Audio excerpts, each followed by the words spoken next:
To export your contacts in Redmi Note 15 Pro 5G, first of all, we'll need to open our Contacts app. So look for this specific app right here and click on it.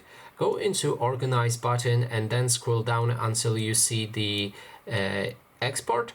Click on the export to file and choose the specific accounts from where you want to take those contacts to export.